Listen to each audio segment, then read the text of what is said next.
Hi friends, welcome to my channel home makers ideas. இன்றைக்கி பார்க்க போகிற இந்த வீடியோ கண்டிப்பாக உங்களுக்கு யூஸ்ஃபுல்லாகவும் இன்ட்ரெஸ்டிங்காகவும் இருக்கும். பார்க்கலாம் வாங்க.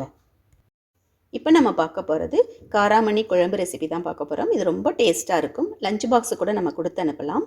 இதை தாளிக்கும் போது நல்லெண்ணெய் விட்டு தாளிச்சிட்டு சோம்பு ஆட் பண்ணிட்டோம் அப்படின்னா ஃப்ளேவர் ரொம்ப நல்லாயிருக்கும். இதுக்கு ஆனியன் வந்து மீடியம் சைஸில் 2 ஆனியன் போட்டிருக்கேன். அதே மாதிரி டொமேட்டோவும் 2 டொமேட்டோ போட்டிருக்கேன். மீடியம் சைஸில் எடுத்திருக்கேன். இதெல்லாம் வந்து ரொம்ப வதங்கணுன்ற அவசியம் கிடையாது. ஏன்னா நம்ம குக்கரில் வச்சு தான் நம்ம செய்ய போகிறோம். அதனால் வந்துட்டு ஓரளவுக்கு அந்த பச்சை வாசனை போகிற அளவுக்கு வதங்குச்சுன்னா போதும். அது மஞ்சள் தூளும் உப்பும் போட்டுட்டு வதக்கிக்கலாம்.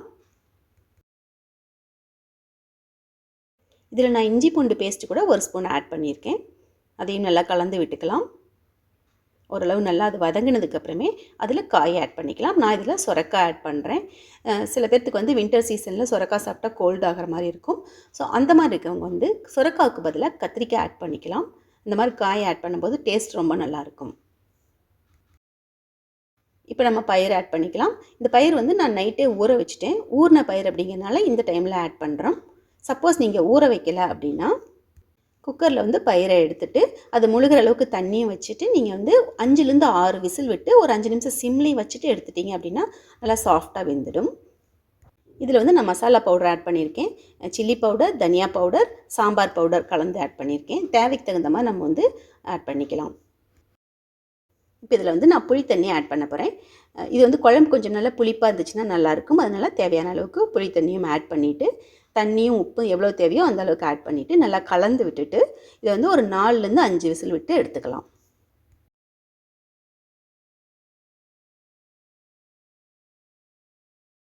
இந்த மாதிரி பயிர், சுண்டல் இதெல்லாம் வேக வைக்கிறோம் அப்படின்னா நம்ம வந்து இமீடியட்டாக ஸ்டீம் எடுத்து விடக்கூடாது. கம்ப்ளீட்டாக ஸ்டீம் போனதுக்கப்புறமே நம்ம எடுத்தோம் அப்படின்னா அந்த பயிர் வந்து ரொம்ப சாஃப்டாகிடும். சுண்டல் ஆகட்டும் ரொம்ப சாஃப்டாக இருக்கும்.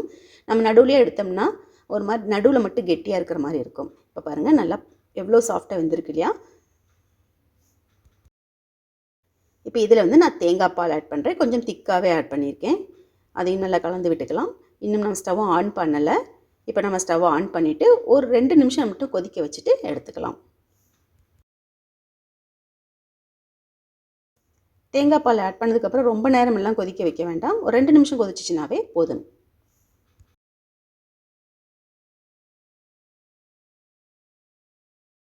இந்த குழம்பு வந்து நீங்கள் லஞ்ச் பாக்ஸு கூட கொடுத்து அனுப்பலாம். குழந்தைங்களுக்கு ரொம்பவுமே பிடிக்கும். கண்டிப்பாக நீங்கள் கூட இதை ட்ரை பண்ணி பாருங்கள். இதை வந்து நம்ம திரும்ப திரும்ப சுட வைக்கிறோம் அப்படிங்கும்போது அந்த குழம்புனுடைய டேஸ்ட் வந்து இன்னும் அதிகமாகிட்டே இருக்கும். தோசை கூடயும் வந்து இதனோட காம்பினேஷன் சூப்பராக இருக்கும். இது போல் ஒரு 2 நிமிஷம் நல்லா கொதிச்சிச்சுன்னா போதும். இப்போ நம்ம ஸ்டவ்வை ஆஃப் பண்ணிக்கலாம். நம்மளுடைய காராமணி பயிர் குழம்பு ரெடி ஆகிட்டுது.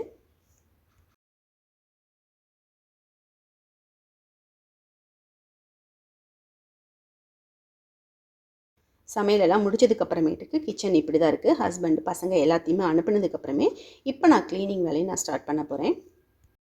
சிங்க் ஏரியா ஃபஸ்ட்டு நம்ம க்ளீன் பண்ணி முடிச்சிட்டோம்னாவே நமக்கு ஒரு 60% வேலை முடிஞ்சிடும் கிச்சனில். மண்சட்டி வந்து எப்போதுமே நம்ம க்ளீன் பண்ணும்போது ஸ்காட்ச் பிரைட் இல்லைன்னா ஸ்டெயின்லெஸ் ஸ்டீல் இருக்கும் இல்லைங்களா, இந்த மாதிரி இதை வச்சு தான் நம்ம க்ளீன் பண்ணணும். அதுவும் எந்த பவுடரு, சோப்பு எதுவுமே யூஸ் பண்ணக்கூடாது. ஜஸ்ட் அது வெறுமனே வச்சு நம்ம தேய்ச்சி எடுத்துடணும். ஏன்னா இது வந்து கொத்து சட்டி அப்படிங்கிறனால நடுவில் கேப் இருக்கும், அதிலெல்லாம் இருக்கும். அதனால் வந்துட்டு இந்த மாதிரி ஸ்காட்ச் பிரைட் வச்சு நம்ம தேய்ச்சோம் அப்படின்னா க்ளீன் ஆகிடும்.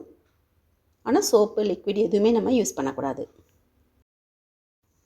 இப்போ பாத்திரமெல்லாம் க்ளீன் பண்ணிக்கலாம். ஸ்டவ் மேலே வச்சுருக்க ஸ்டாண்டு கூட நான் வந்து டெய்லியுமே க்ளீன் பண்ணிவிடுவேன். நான் க்ளீன் பண்ணுறதுக்கு வந்து சபீனா பவுடர் யூஸ் பண்ணுவேன். அது ரொம்பவுமே எனக்கு வந்து கம்ஃபர்டபுளாக இருக்கும். ஈஸியாக வந்து க்ளீன் பண்ண முடியும்.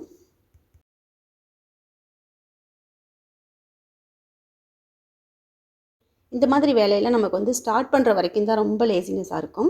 ஸ்டார்ட் பண்ணிட்டோம் அப்படின்னா நம்மளால் வந்து சீக்கிரமாக முடிச்சிட முடியும்.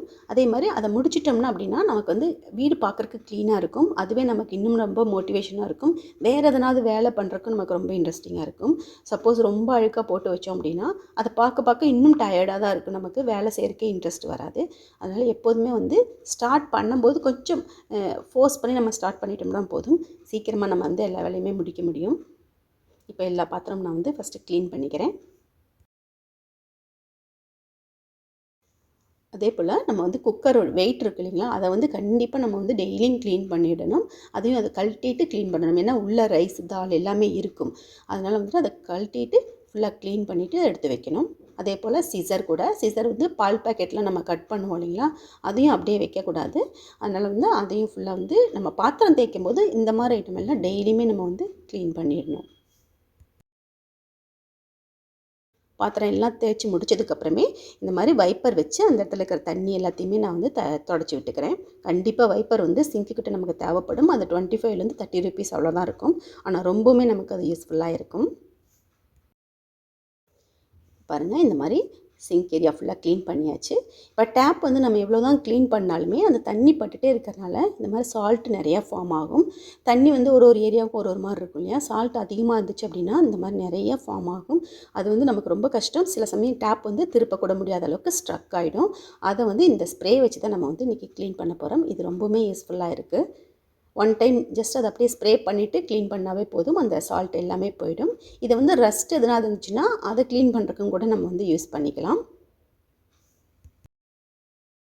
இந்த ஸ்ப்ரே பார்த்தீங்கன்னா அமேசானில் தான் நான் வாங்கினேன். எனக்கு வந்து பாத்ரூம் டேப் வந்து ரொம்பவுமே சால்ட் ஃபார்ம் ஆகிட்டு பார்க்குறக்கே அசிங்கமாக இருக்கும். மெயினாக அதை க்ளீன் பண்ணுறதுக்காக தான் நான் இதை வாங்கினேன். இந்த ஸ்ப்ரேயை வச்சுட்டு இந்த மாதிரி நம்ம சால்ட் ஃபார்ம் ஆயிருந்துச்சுன்னு சொன்னால் டேப்பெல்லாம் க்ளீன் பண்ணிக்கலாம். ஸ்டெயின்லெஸ் ஸ்டீலில் வந்து ரஸ்ட் ஃபார்ம் ஆகிருக்கும், அதை க்ளீன் பண்ணிக்கிறதுக்கும் நம்ம யூஸ் பண்ணலாம். அதே மாதிரி சிம்னியில் வந்து ஆயில் க்ரீஸ் இருக்கும், அதையும் க்ளீன் பண்ணுறதுக்கும் இது வந்து நமக்கு ரொம்பவுமே யூஸ்ஃபுல்லாக இருக்கும். இந்த ப்ராடக்ட்டோட டீட்டெயில்ஸ் வந்து நான் உங்களுக்கு டிஸ்கிரிப்ஷனில் கொடுக்குறேன். உங்களுக்கு தேவைப்பட்டுச்சுன்னா நீங்கள் வாங்கிக்கலாம். இப்போ பாருங்கள், இந்த மாதிரி ஒரு 4 to 5 மினிட்ஸ்க்கு அப்புறமேட்டுக்கு ஸ்க்ரப் வச்சு நல்லா தேய்ச்சி கொடுத்தோம்னா போதும், அதில் இருக்கிற சால்ட் எல்லாமே போயிடும். இந்த சால்ட் ஃபார்ம் ஆகிக்கிறது வந்து ரொம்ப ஸ்ட்ராங்காக இருந்துச்சு அப்படின்னா ஒரு 2-3 டைம்ஸ் இதை நம்ம யூஸ் பண்ணோம்னா போயிடும். கொஞ்சம் லைட்டாக இருக்குது அப்படின்னா அதெல்லாம் வந்து இமீடியட்டாகவே வந்து போயிடும். இப்போ பாருங்கள், ஃபுல்லாக க்ளீன் பண்ணிவிட்டேன். தண்ணி ஊற்றி வாஷ் பண்ணிக்கலாம். இதை வாஷ் பண்ணதுக்கு அப்புறமேட்டுக்கு நம்ம ரெகுலராக யூஸ் பண்ணுற டிஷ் வாஷர் வச்சு கூட நம்ம வந்து ஒன் டைம் க்ளீன் பண்ணிக்கலாம். அப்போ டேப் வந்து பார்க்குறக்கு புதுசு மாதிரி நல்லா பளிச்சுன்னு இருக்கும்.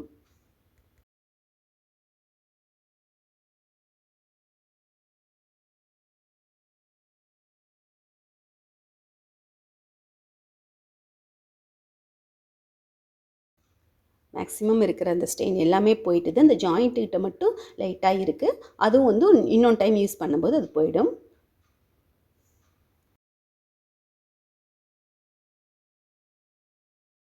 சிங்க் ஏரியா கிட்ட இருக்கிற கிரானைட்டில் கூட இந்த மாதிரி சால்ட் எல்லாம் ஃபார்ம் ஆகிட்டு நல்லா ஒயிட் பேச்சஸ் மாதிரி வந்திருக்கும். அதையும் வந்து இந்த ஸ்ப்ரே வச்சு நம்ம க்ளீன் பண்ணிக்கலாம். இதுலேயும் ஸ்ப்ரே பண்ணி விட்டுட்டு ஒரு 4-5 மினிட்ஸ் நம்ம வெயிட் பண்ணிவிட்டு அதுக்கப்புறமே வாஷ் பண்ணிக்கலாம்.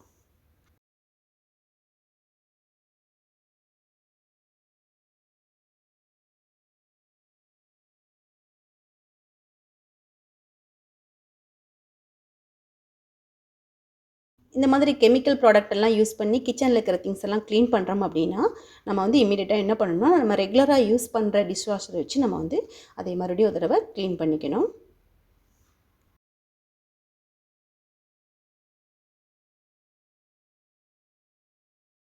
சிங்க்கு பக்கத்தில் வந்து நம்ம நிறைய தண்ணி பட்டுகிட்டே இருக்கிற இடமா இருக்கும். தண்ணி வந்து ரொம்ப ஹாட் வாட்டராக இருந்துச்சு அப்படின்னு சொன்னால் நிறைய சால்ட் ஃபார்ம் ஆகும். அதை அவாய்ட் பண்ணுறதுக்கு நம்ம வந்து 10 டேஸ்க்கு இல்லைன்னா 15 டேஸ்க்கு ஒன்ஸ் வந்து நம்ம இந்த மாதிரி ஸ்ப்ரே பண்ணி விட்டுட்டு க்ளீன் பண்ணோம் அப்படின்னா அந்த ஏரியா வந்து நமக்கு பார்க்குறக்கு ரொம்ப க்ளீனாக இருக்கும்.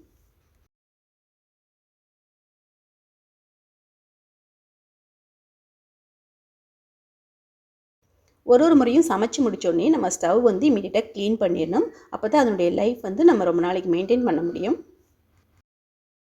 நான் எப்போதுமே ஸ்டவ் க்ளீன் பண்ணுறதுக்கு விம் லிக்விடும் இந்த மைக்ரோ ஃபைபர் கிளாத்தும் தான் நான் யூஸ் பண்ணுவேன். இதுக்கு வந்து ஸ்க்ரப்பும் யூஸ் பண்ண மாட்டேன், சபீனா பவுடரும் நான் யூஸ் பண்ண மாட்டேன். லிக்விட் வச்சு தான் நான் க்ளீன் பண்ணுவேன். இந்த மாதிரி துணி வச்சு நம்ம க்ளீன் பண்ணும்போது எந்த ஸ்க்ராச்சஸும் வராமல் ஸ்டவ் வந்து ரொம்ப நாளைக்கு பார்க்குறக்கு புதுசாகவே ரொம்ப நல்லாயிருக்கும். இப்போ பாருங்கள், நான் இந்த மாதிரி க்ளீன் பண்ணிவிட்டு தண்ணியில் துணியை அலசிட்டு திருப்பி அதை வச்சு நான் க்ளீன் பண்ணிக்க போகிறேன். எப்போதுமே நம்ம வந்து ஸ்டவ்னுடைய மேல் பக்கம் மட்டும் க்ளீன் பண்ணக்கூடாது, ஸ்டவ்னுடைய கீழ் பக்கமும் நம்ம வந்து க்ளீன் பண்ணிக்கணும். எதனாவது பொங்குது, பால், பருப்பு, ரைஸ் இதெல்லாம் பொங்கி வந்துச்சுன்னா கீழே கண்டிப்பாக வழிஞ்சு வந்திருக்கும். அதனால் இமீடியட்டாக அதையும் நம்ம க்ளீன் பண்ணிக்கணும். இப்போ தண்ணி வச்சு நான் ஃபுல்லாக க்ளீன் பண்ணி முடிச்சிட்டேன்.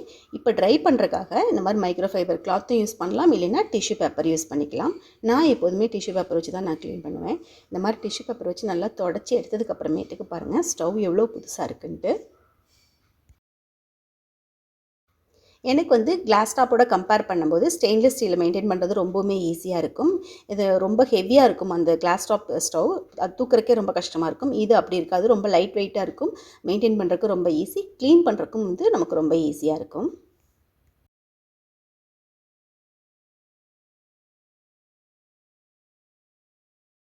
இந்த மாதிரி ஃபுல்லாக க்ளீன் பண்ணி முடிச்சதுக்கப்புறமே ஸ்டவ் பார்க்குறக்கு அப்படியே புதுசு மாதிரி பளிச்சுன்னு இருக்கும்.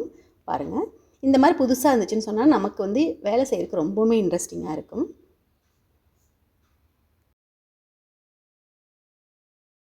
இந்த மாதிரி க்ளீனிங் எல்லாம் வந்து நம்ம டெய்லியுமே பண்ணிட்டோம் அப்படின்னா அது டைமும் நமக்கு அதிகமாக எடுத்துக்காது, நமக்கும் வந்து ரொம்ப வேலை அதிகமாக இருக்காது. ஸோ க்ளீன் பண்ணி முடிச்சதுக்கப்புறமேட்டுக்கு கிச்சன் வந்து இந்த மாதிரி தான் இருக்குது.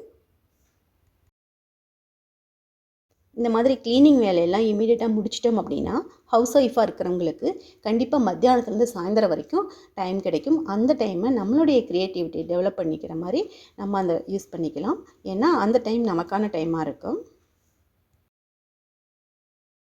பிளாட்ஃபார்ம் ஃபுல்லாக க்ளீன் பண்ணி முடிச்சதுக்கப்புறமே இந்த மாதிரி அதனோட ஆப்போசிட் சைடில் வந்து இந்த மாதிரி ஜஸ்ட் அப்படி நான் டஸ்டிங் மட்டும் பண்ணி விட்டுடுவேன்.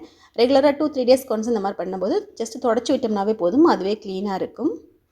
இந்த மாதிரி எல்லாத்தையும் க்ளீன் பண்ணி முடிச்சிடுவேன். ஏன்னா இங்கே எனக்கு ஆயில் அதிகமாக ஸ்ப்ரெட் ஆகாது. ஏன்னா விண்டோ இருக்கிறனால ஆயில் அதிகமாக இருக்காது. ஜஸ்ட் டஸ்ட்டு மட்டும்தான் இருக்கும். அதை மட்டும் அப்படியே க்ளீன் பண்ணி விட்டுடுவேன். நம்ம எப்போதுமே எடுத்த பொருளை எடுத்த இடத்துலையே இமீடியட்டாக வச்சிட்டோம் அப்படின்னா ரொம்ப கிளம்ஸியாக ஃபார்ம் ஆகாமல் வேலையும் வந்து சீக்கிரமாக முடிச்சிடும். அதே மாதிரி ஒரு 10 to 15 மினிட்ஸ் இருந்தால் போதும், இந்த ஏரியாவும் நம்ம வந்து க்ளீன் பண்ணிக்கலாம்.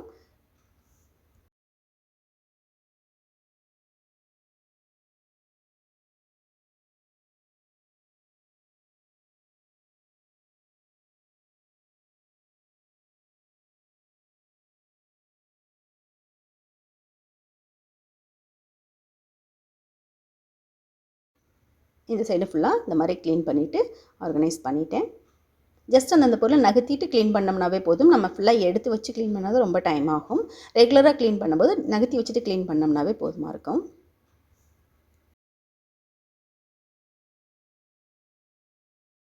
இந்த காராமணி பயிர் குழம்பு கண்டிப்பாக நீங்கள் கூட ஒன் டைம் ட்ரை பண்ணி பாருங்கள் ஃப்ரெண்ட்ஸ். ரொம்ப டேஸ்ட்டாக இருக்கும். பசங்களுக்குமே ரொம்ப பிடிக்கும். இந்த குழம்பு நல்லா சூடு பண்ணிவிட்டு நெக்ஸ்ட் டே சாப்பிடும்போது இன்னும் டேஸ்ட் ரொம்ப நல்லாயிருக்கும். ஸோ இந்த வீடியோ உங்களுக்கு பிடிக்கும் நம்புகிறேன். இதில் சொன்ன சின்ன சின்ன டிப்ஸ் கூட உங்களுக்கு யூஸ்ஃபுல்லாக இருக்கும் நம்புகிறேன் ஃப்ரெண்ட்ஸ்.